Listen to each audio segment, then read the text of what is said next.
We've seen some food prices ease in recent months. This crisis is not over by any means, and we remain hugely focused on what comes next and next year, and making sure that the United States is leading on providing increased food security to millions and millions of people.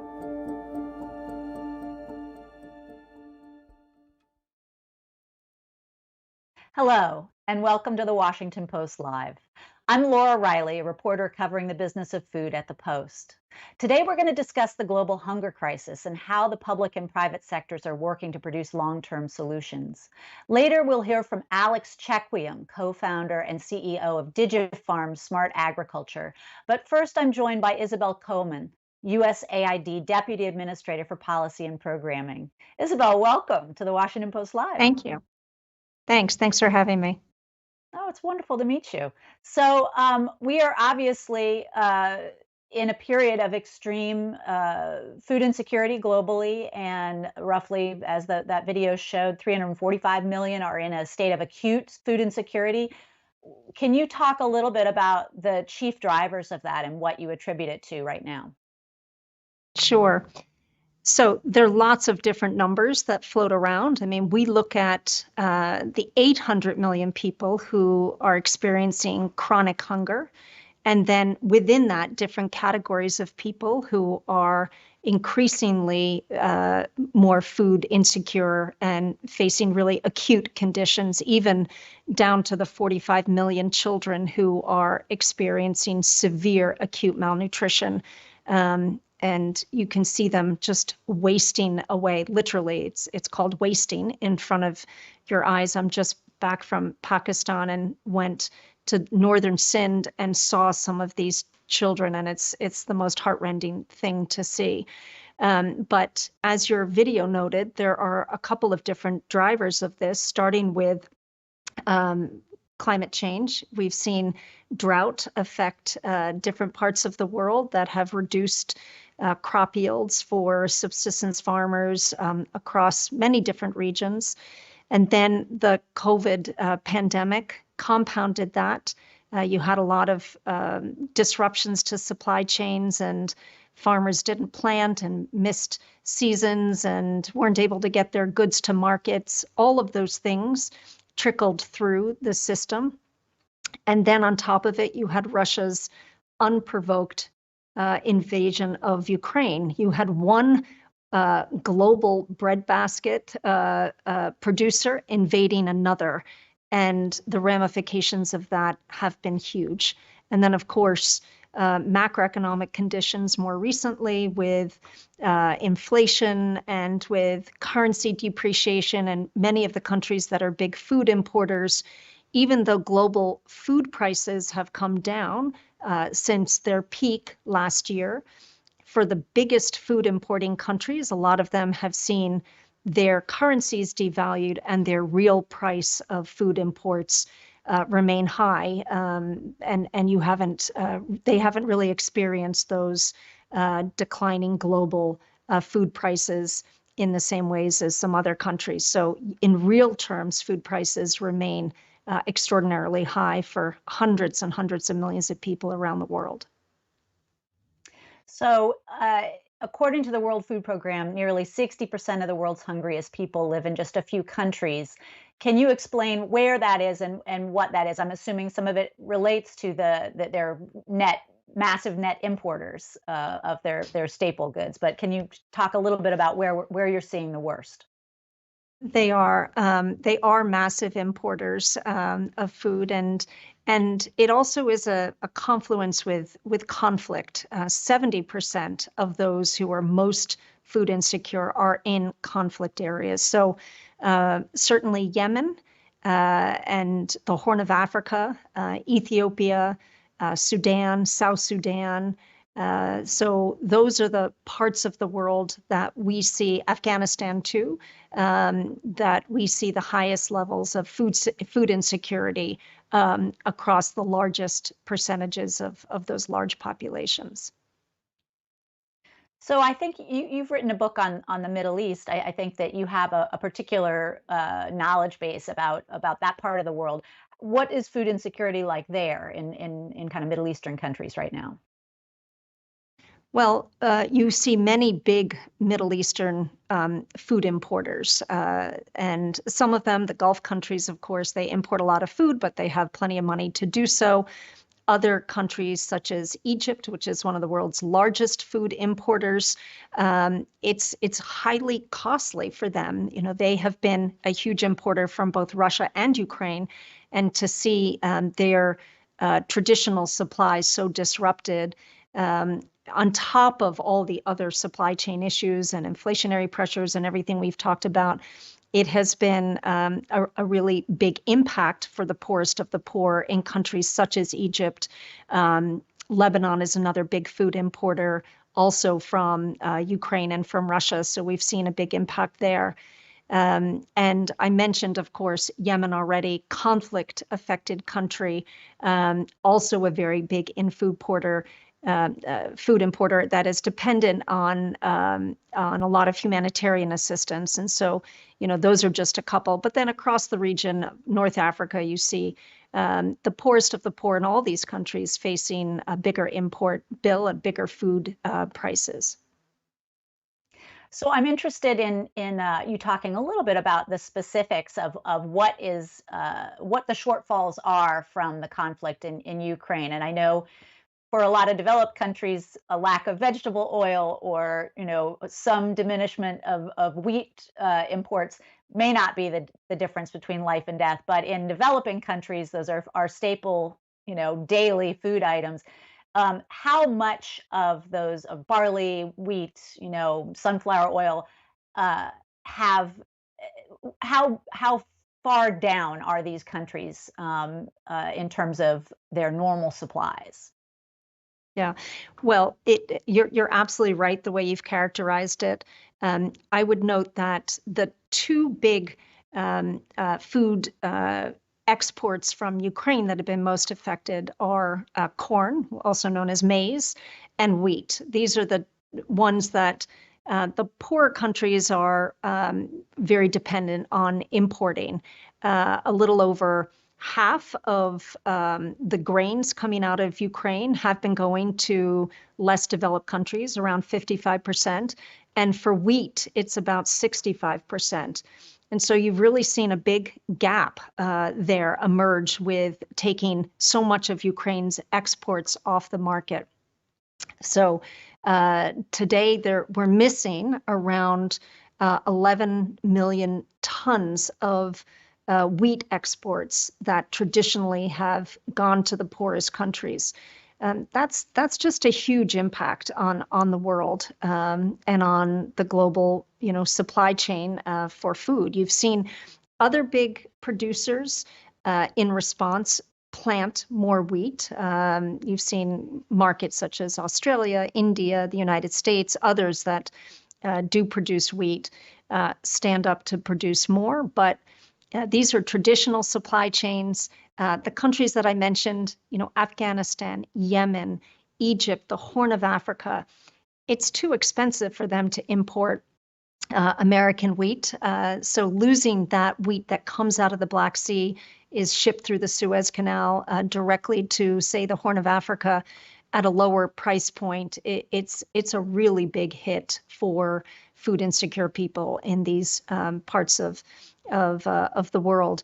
I would just note that the World Food Program, which provides a lot of the humanitarian assistance, the food assistance to these food insecure countries around the world, they have sourced about half of their grains out of Ukraine in recent years. They've continued to do that. We, the United States, we USAID, we provide more than half the World Food Program's budget, and about $7.2 billion we provided to the World Food Program last year. And a lot of that is going to provide food to these food insecure areas that we've been talking about. So I'm interested if the war continues. So first of all, what are plantings like that as much as we know in Russia and in Ukraine for this summer on those kind of commodity row crops? And if the war continues for another year, another couple of years, what will that impact be in those really hard hit, you know, South Sudan, et cetera, those kinds of parts of the world? So plantings in Ukraine are down by about a third overall. It's a combination of factors. Some of it is that the land, it's in the east of the country, but a big part of the breadbasket is in the east of the country, where it's either literally in the midst of conflict or very close to the front line. So farmers have been incredibly brave. They've donned flak jackets and driven their tractors through fields that may or may not be mined. They've taken enormous personal risk to continue planting. But we are seeing that some of those fields are out of production because they're in conflict areas. Farmers have also suffered in Ukraine because they've not, prices have gone up for them, their inputs for seeds and fertilizer. We haven't even talked about fertilizer. That's another piece of this, that Russia is a huge fertilizer exporter, as is Belarus, which even prior to the war, because of activities that they had been doing, downing a plane with a journalist on it. I mean, real just atrocious political obstacles that they placed in the way of anybody speaking out in Belarus had been under sanctions by the Europeans. So you've already seen a challenge in terms of some of the big fertilizer producers that has flowed across the world as an input to having productive crops. And so Ukrainian farmers are not immune from that. You've seen them struggle to purchase the seeds and the fertilizer that they need. So you've had a reduction in acreages planted. You've had less crops planted in some respects. And then, of course, you've had the enormous struggle for the Ukrainians to get their grain out of the country. Traditionally, it has been exported through the Black Sea on big ships, and Russia then blocked that as an export route. For 5 months, there were no grain exports coming out of the Black Sea. And that was a big shock to the system. You saw food prices really spike because of that. With the Black Sea Grain Initiative that came into place in August of last year, you did begin to see grain exports again from Ukraine through the Black Sea. And that was a huge help. But Russia continues to throw up obstacles every day on that Black Sea Grain Initiative, threatening to cancel it, just putting a lot of bureaucratic impediments in the way so that they can't process the ships coming in and out. The month of May was the lowest amount of grains that have gotten out through the Black Sea since the initiative started. It was only just a little over 1 million tons, whereas back in October, it was 4.2 million tons. So one of the biggest issues is just when they are harvesting their crops, which is right now, they're right in the process of harvesting their spring crop, is being able to export it. And they have been able to export a bit overland through the Danube and barges through that route, and overland through Poland to other ports. But it's just not nearly as efficient and effective as going out through the Black Sea. So there was an awful lot of talk last spring about what the nitrogen-based fertilizer shortfall would mean for commodity row crops, and that it would cause lower yields, but also perhaps a pivot to different crops, away from corn, which requires a lot, towards soy, et cetera. Are we seeing diminished yields either for smallholder farmers or, across different major exporter countries? And are we seeing a shift in what's being grown as a result? We're certainly seeing some decreases in yields, particularly among smallholder farmers who've not been able to purchase, expensive fertilizers. They have been turning more towards organic fertilizers, biomass, different options there, but the yields have been lower for those who have reduced the amount of fertilizer that they've been able to access. So, that is a real challenge. Now, just to remind, fertilizer is not sanctioned. Everybody recognizes in the world that it is a life-saving input, and so fertilizer has not been sanctioned, but there have been disruptions to the global fertilizer trade because of Russia's invasion of Ukraine. And you've seen, as I said, Belarus, which was a big potash exporter, being sanctioned by the EU, not necessarily on the fertilizer, but on the use of the export routes, which really makes it difficult for them to get fertilizer out. Russia, too, is not sanctioned on its export of fertilizer, but some of the big export channels have been harder for it to access, companies de-risking, not wanting to deal with Russian companies. So you've just seen a lot of disruptions in the fertilizer space. And recently there was a pipeline that was blown up across Ukraine that transported ammonia. That has not been in use since the war began, but it does take out the possibility of that coming back online anytime soon. So everybody's scrambling to figure out different supplies of fertilizer. We at USAID, we've been working with some of the biggest fertilizer companies around the world, Dangote in Nigeria, Yara in Norway, to try to get more fertilizer in the hands of smallholder farmers, particularly in sub-Saharan Africa, to address your point right up front of those smaller yields for smallholder farmers, and to reverse that trend, because smaller yields, smaller crops, less income, less food security, it becomes a real downward spiral. So we're very focused on that too.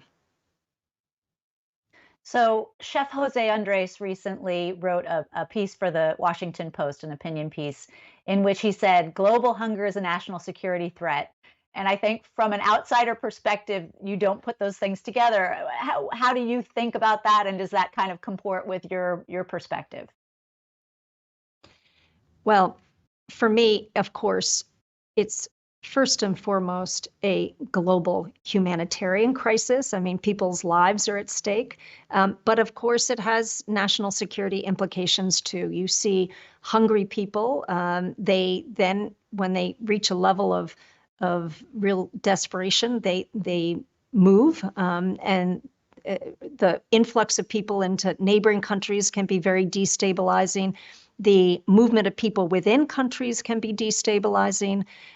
You see an alignment of some really insidious networks, trafficking in people, trafficking in drugs, trafficking in arms. This is fueled by people's desperation, and it really does start with food insecurity. So there's, I think, you can't talk about security, you can't talk about national security without starting with food security. It is the most important thing. It's the most primal need that people have is to be able to feed their children. And without that, they will take truly desperate measures. So we have just about a minute left. So I'll ask a very impossible question for you to answer in a minute. But in terms of the things the U.S. government can do right now to impact this global food crisis, what are the 3 or 4 bullet points of the greatest impact? So we've touched upon a couple of them already. We're really pushing greater access to fertilizer and to the other inputs that farmers need. Seeds, I mean, we are spending $150 million a year on innovation labs around the world, 13 of them in the United States at 13 American universities. Our drought-resistant seeds for maize, for example, are already being planted on 18 million acres in sub-Saharan Africa. This has produced an extra $1 billion of food production and economic activity. So drought-resistant seeds in response to the climate change, fertilizer, And then for that severe acute malnutrition that we've been talking about, we're investing a lot more in ready-to-use therapeutic food. We did an unprecedented grant to UNICEF last year to increase access for millions of children to RUTF, ready-to-use therapeutic food, which, just with a packet applied over 6 weeks can help bring kids back from the brink of starvation. So we're looking at that crisis response, but also really in investing more in food production, food systems, food security, making sure that farmers have access to climate smart agriculture, including drought resistant seeds, and putting all of that together to make more countries more food secure, more resilient, and more able to weather these food crises that are being compounded by drought and certainly by conflict. Well, we'll continue to follow this story. Isobel Coleman, thank you so much for joining us here on Washington Post Live. And thank you all for joining us. Please stay with us for the next segment of this conversation.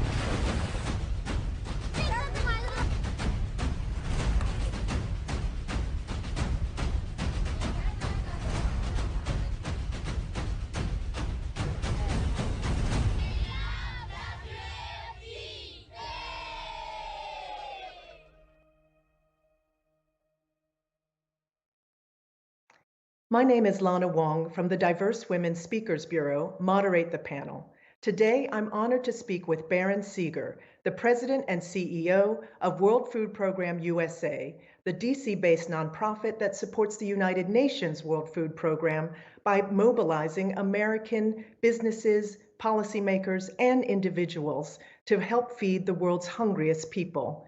This work is more urgent than ever as the world faces record high levels of hunger amidst the humanitarian aid, stagnation, and budget cuts. What can we all do to achieve a zero hunger world? Let's speak to Baron and find out. So Baron, welcome. Let's dive in. After decades in decline, the world is now facing an unprecedented world food hunger crisis, with 345 million people facing severe hunger. What's driving the current crisis? So Lana, thank you. And you're right. The world is facing a true hunger crisis. Right now, today, there are 43 million people around this world that are marching toward starvation, marching toward famine.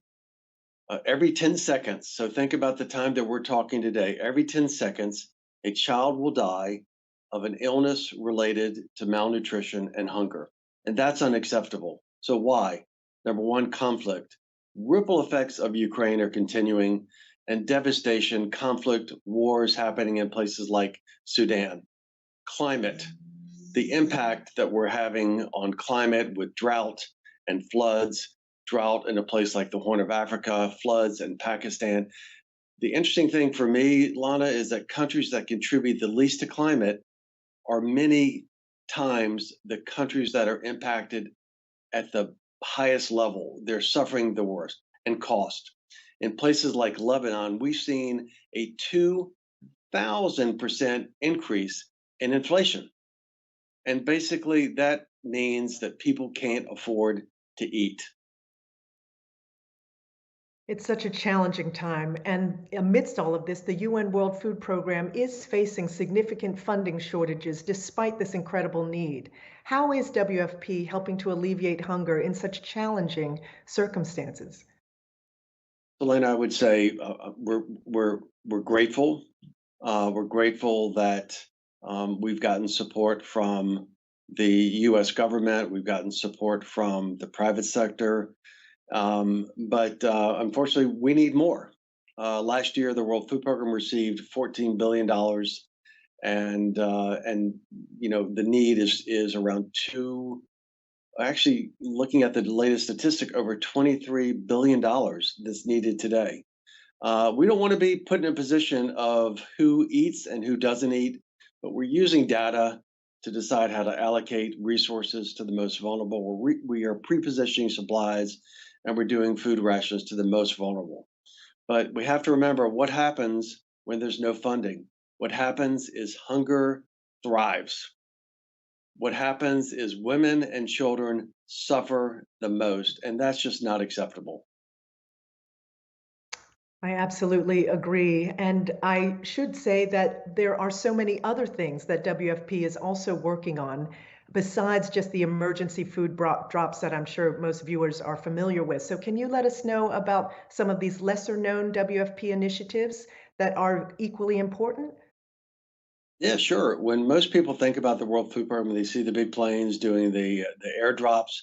They think about food rations, and yes, 80% of our work is in emergency situations, and many of these are protracted. But I've seen the work firsthand, traveling to places like Central South America, where you see smallholder farmers. These are female farmers, and the World Food Program has provided training and support, and we're helping them take products to the market. It's really an overwhelmingly positive situation. Right now, the World Food Program providing 15 million school meals. And what is this doing? It's having such a positive impact on communities. Enrollment, child nutrition, and local economies are being sustained. It's creating jobs, it's creating skills, training young people, again, providing sustainability, solutions to hunger. Fantastic innovations. The school meals are a powerful lever on so many fronts. And so, what can you tell our viewers? What can they do to help join the hunger or the movement to end hunger? What can we all do to help? So it's a really important time right now. We have to make sure that our policymakers are hearing from people inside the United States. There are some important decisions that are being made today, and I'm urging everybody that's listening today to contact your policymaker. Let them know that the World Food Program needs help from the US government at the highest level, and that we can't accept anybody going hungry on this earth. I would also just say that there's no contribution that's too small or too big to the World Food Program. And so we're really relying on policymakers to do the right thing, increase funding to the World Food Program, and the private sector, incredibly important to make sure that you're going on this journey to solve hunger. And we have a great website, wfpusa.org. Great stories, great ways to get involved. I'm just urging you, I'm pleading with you, please get involved with the World Food Program through the World Food Program USA. Thank you, Baron, so much for this critical conversation and for that important call to action. So, all of us, let's talk to our policymakers, get on the phone, get on your email, go to the website, and let's all take action to achieve a zero hunger world. Thank you so much. And now let's go back to our colleagues at the Washington Post.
Welcome back. For those of you just joining us, welcome to Washington Post Live.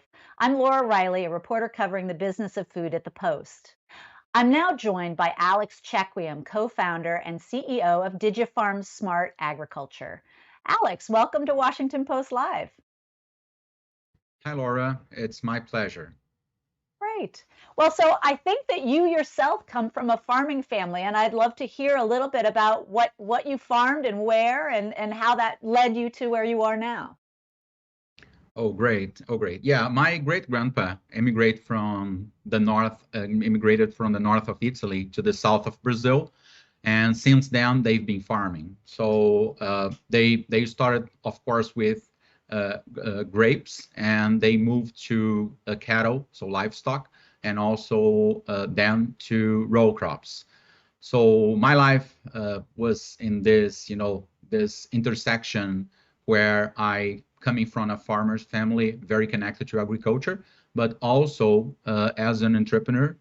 So I had 9 companies before DigiFarmz, and also working with technology. I started to work with technology when I was 9 years old, and that's the point of intersection that I've been living this 44 years now.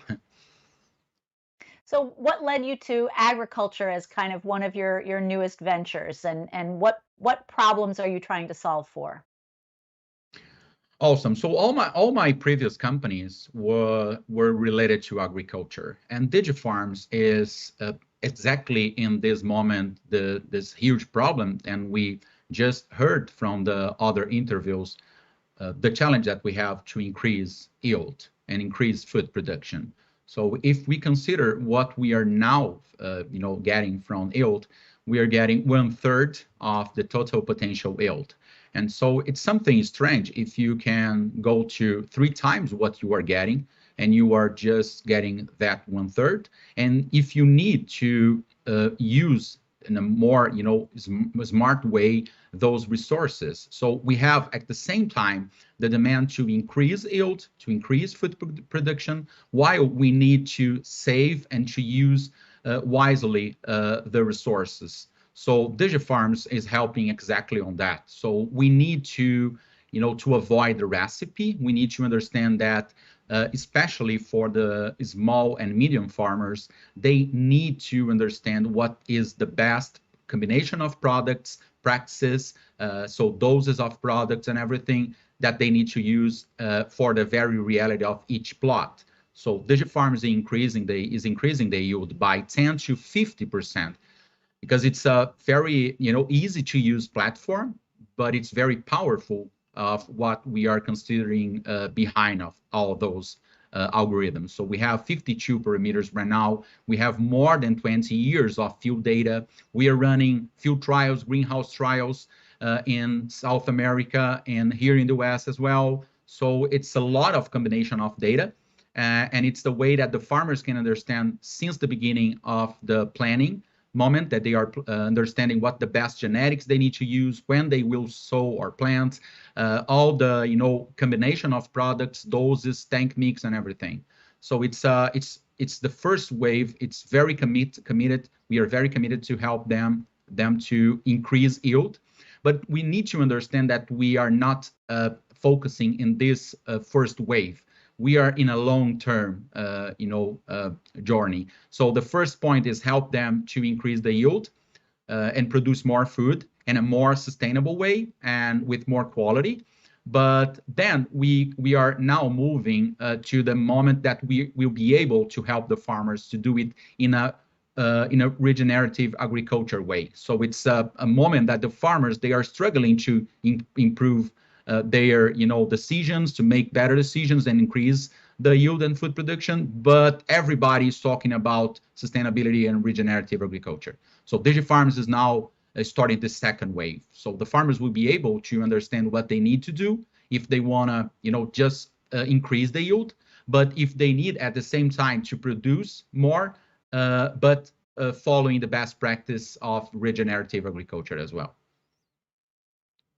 So I am guessing that the people watching this right now, maybe 1% of them have something to do with agriculture, maybe a little higher just given the topic, but just on average in the US, it's between 1% and 2% of people have something to do with agriculture. So I want to ask some kind of basic questions. So I have read that in developed countries, we're seeing that diminished yield or flattened yield in terms of we've had decades and decades of growth in the US and in other big ag exporter countries, but that we've also seen that diminished yield in smallholder farmers or developing countries. Can you just in a very non-techie way describe what are the challenges that are driving that diminishment of yield? So we need to understand in a very simple, language. We need to understand that the scenario, it's very complex, and it's becoming more complex every year. So we have more products available, new disease happening, at the same time we have new, genetics, new biological products, chemical products, and everything. So the scenario, it's very, very complex, and it's becoming more complex every year.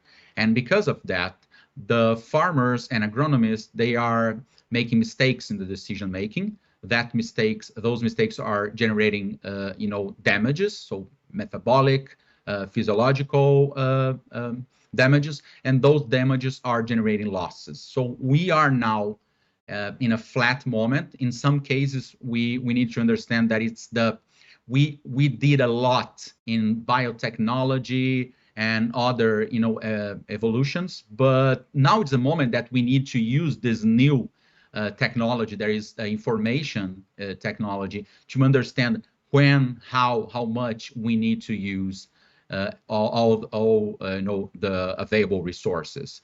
And so the point is understanding what you need to do. You be able to avoid those mistakes, and avoiding those mistakes, you will reduce, the damages and the losses. And this is directly how we are increasing the yield, and how we'll be able to increase the yield, doing all the things at the right time and at the right, quantity, and at the right decision. So correct me if I'm wrong. So DigiFarmz, it's a subscription service. Would you call it precision ag, or is that an appropriate term for what you're doing, or is there another kind of term that you use to describe the service you're providing?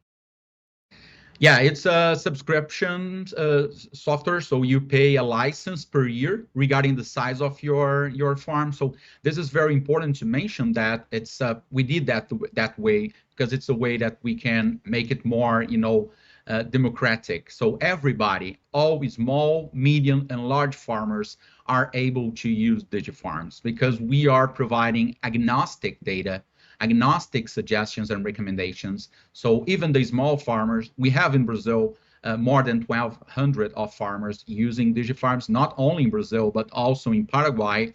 And now we started the operation here in the US, and it's a very, very simple to use platform.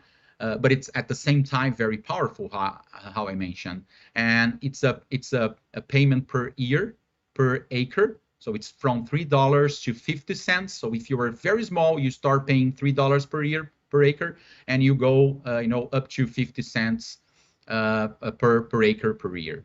And it's accessible by a web browser or by app, so iOS or Android. And so it's a platform very affordable, and again, you have the power as a farmer and as agronomist to make the better decision every day. There's a lot of resources, a lot of new technologies, that's new things happening, but we understand that this is the digital agriculture. We had the precision ag, and now precision ag, it's also more digital. But this technologies like DigiFarmz, we can call it digital farm or digital ag.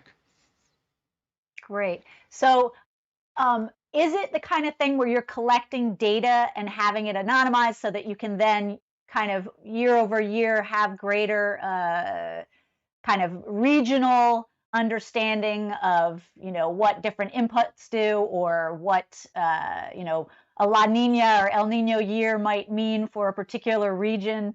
And then would that data be something that then is available on a platform like Grow Intelligence or one of the bigger kind of aggregators of agricultural data?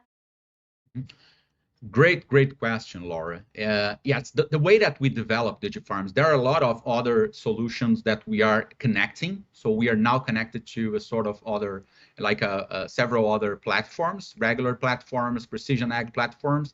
But the way that we develop DigiFarmz, we use different approaches, okay? So there are some solutions that are just focusing in AI. So have a lot of data, so gather a lot of data, and from that amount of data, they create models, and those models are, part of the solution. So we use a completely different approach. It's very important to mention my business partner and the other co-founder of DigiFarmz, Ricardo Ballardin, that has more than 35 years of experience in field trials, also in greenhouse trials. He has a PhD in Michigan State University. So we've been developing DigiFarmz since 2015, and we use at that time more than 12 years of field data. But we use different approaches. We use heuristic modeling processes, different heuristic modeling, logistic, logarithmic, so different modeling processes. And we decompound all the parameters that are responsible to build up yield.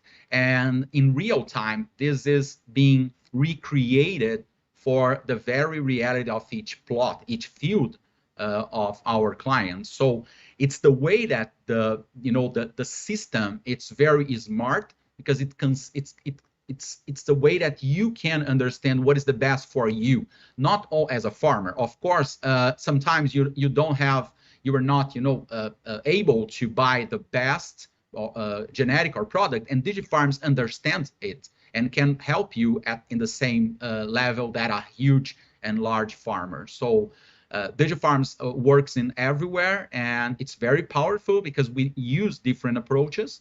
And also the way that we are doing this, it's combining other sources of data. So we are now connected to a lot of weather sources of data, even low altitude satellites, other microwave, radio frequency sources of weather, satellite images, and the other platforms that we are connected, Climate Field View, SAP, John Deere, Trimble, Ag Leader, so a lot of other platforms. So the point is, there's a lot of data. Of course, the data, it's something that we are very responsible. So each account has its own data, and it's not shared. So the farmers are on. They have the ability to delete. They can delete their data if they want. But the point is, we are using a lot of field trials and greenhouse trials. So we are getting. I've mentioned we use now 52 parameters. There are a lot of, for example, curve of doses, interaction between different genetics with different kind of products, biological, chemicals, the different combinations of them, different doses. So all those parameters we are getting from field trials and greenhouse trials. It's the only way that we can get those data without any kind of bias, like getting directly from companies. So that's why we are running a lot of field trials in Brazil, in more than 170 different places, also in Paraguay. And here in the West, we are partnered with universities. So University of Purdue, University of Illinois in Champaign, and other universities and entities that are very committed to this, this moment that we are, to increase food production, to increase yield, and at the same time doing it in a more sustainable way. And we need to understand that the food must be increased, but it must be accessible. There's no way to produce more if it costs more, and people that need to eat won't be able to afford, won't be able to buy that food. So we are in the same, in the same moment at this moment in this, challenge to increase yield in a more sustainable way, but at the same time it must be affordable and accessible. So I think I've read that you're working with 20 commodity row crops. Are there applications for DigiFarmz for specialty crops, the foods that we eat? And you said that you're doing greenhouse trials, but would this have applications for indoor vertical or for some of the other kind of new urban ag options that we're seeing kind of spring up semi-successfully all over the place? Yeah. So Laura, we are a startup. So we started in 2015 to develop all the solution. We launched DigiFarmz only in 2020. So we are a early stage startup. So we have 22 mapped crops, but we are going step by step, crop by crop. So we started from the row crops. Now we have soybean, wheat, and other winter cereals. We are launching now corn, and then we will be moving to the other crops. The point is that's why at this moment we are raising raising money for this to speed up this roadmap and to launch the new crops and also new features that we've been developing. So the point is, because we are deep tech and we use a lot of data, it's not so easy to expand to all those crops at the same time. So we started from the row crops, but now we are expanding. Of course, specialty crops are very important. They are, more.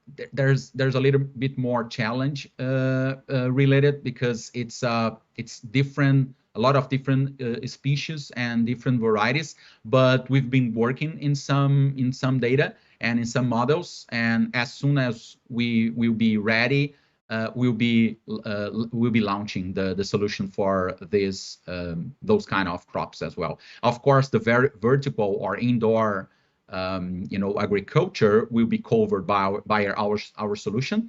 The idea for the first point is we are not focusing only in row crops. We started from row crops because it's the way that we can scale up and we can, create more impact in a short, term. But we are very committed to provide value for the humanity and all the society from the short, medium, and up to the long term as well.